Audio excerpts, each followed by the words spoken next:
de vous avoir avec nous dans cette nouvelle édition de Getting sur Tout TV Africa. L'OTAN aurait également apporté son aide aux groupes armés terroristes pour mener une attaque sévère contre les forces armées maliennes et leurs alliés à Tinzaouaten le 25 juillet 2024.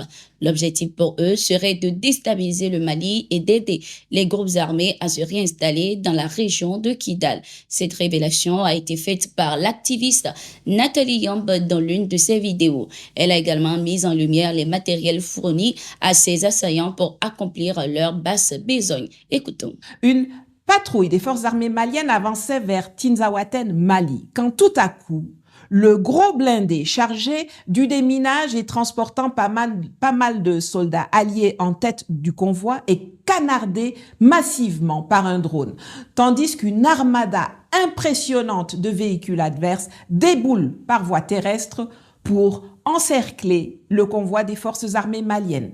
Comment cela est-il possible ?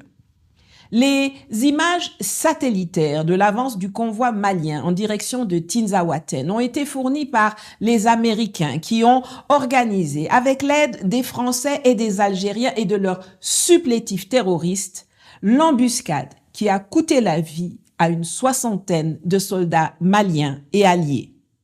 À la faveur d'une tempête de sable, la grosse armada otanienne, puisque c'est de cela qu'il s'agit, a pu opérer pendant plusieurs heures au sol avant que les renforts maliens, appelés par ceux qui ont pu battre en retraite face aux traquenards, ne puissent intervenir.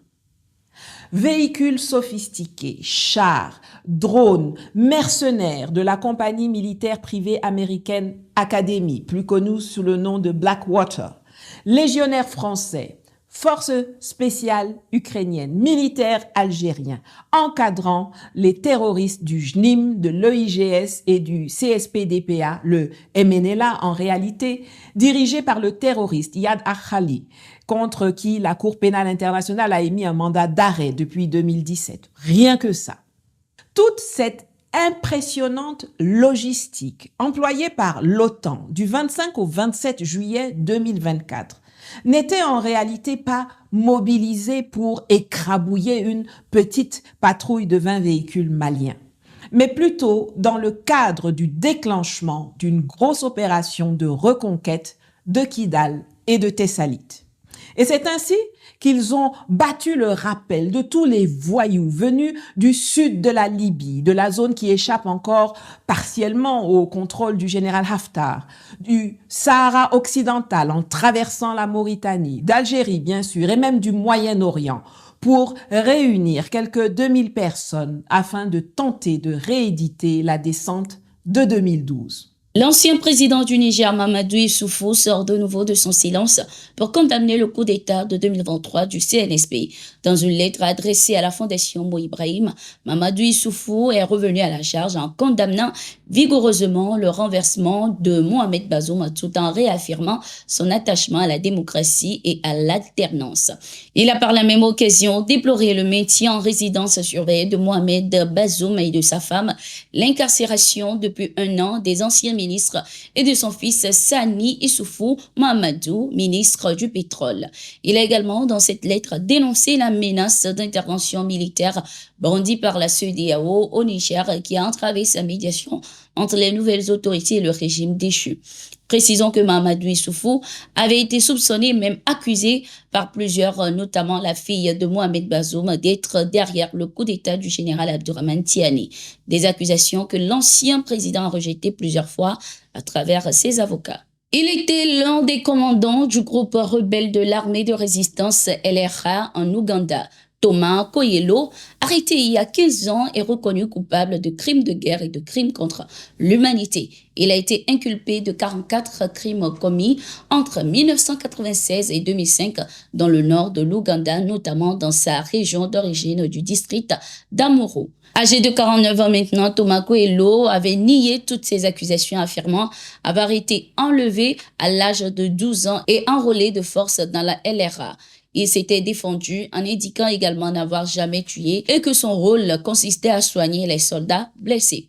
Des propos qui contrastent avec des documents judiciaires qui démontrent que toutes les attaques de ce groupe rebelle à l'époque ont été soit ordonnées par ce dernier, soit menées en toute connaissance de cause et avec son autorité. La Cour a laissé entendre que le verdict sera rendu d'ici une semaine. Ce mouvement rebelle LRA a été mis en place dans le nord de l'Ouganda en 1986. L'objectif affiché de ce groupe rebelle était de renverser le président ougandais Yoweri Museveni pour mettre en place un régime fondé sur les 10 commandements de la Bible.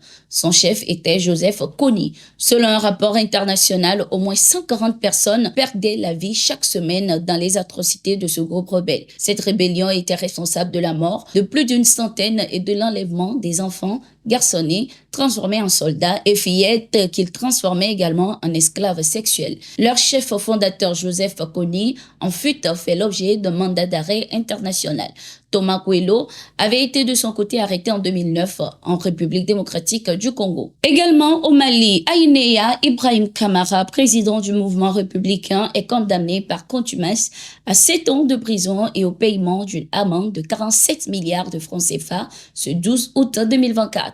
Il est accusé de blanchiment de capitaux et de complicité. Selon les informations, il a effectué des activités illégales sur 2 comptes bancaires, l'un ouvert au nom de la société Carbon Finance Limited et l'autre pour Camara Bank. De novembre 2018 à janvier 2019, les 10 comptes bancaires ont enregistré d'importantes opérations financières s'élevant à 1,270 11 700 francs CFA au crédit et 334 439 539 francs CFA au débit, soit un solde créditeur de 935 572 161 francs CFA à la date du 19 février 2019. Pouvait-on lire sur les sites d'information de nos confrères.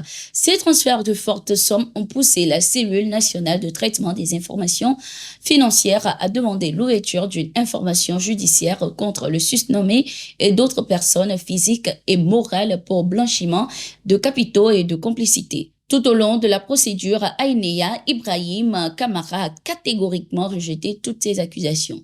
Notons qu'en 2022, le président du mouvement républicain s'était, depuis la Côte d'Ivoire, autoproclamé président de transition du Mali avec la mise sur pied d'un conseil transitoire d'exil pour gérer les affaires courantes avant l'organisation des élections générales. Une enquête avait alors été ouverte contre lui pour propos injurieux et subversifs contre les autorités maliennes. En République démocratique du Congo, certains complices du groupe rebelle M23 sont arrêtés. Selon les informations, ces individus sont des collaborateurs du groupe armé M23 et auraient facilité leur entrée dans certaines localités à l'est du pays, notamment à Beni et Butembo.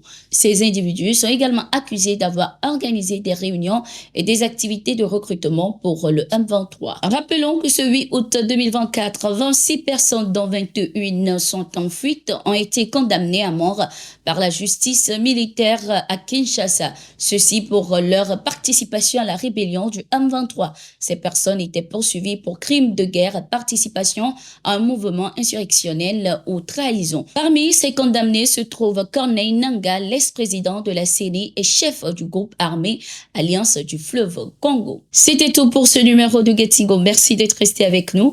Nous sommes en continu sur nos différentes plateformes et sur notre site d'information, le www.toafrica.com.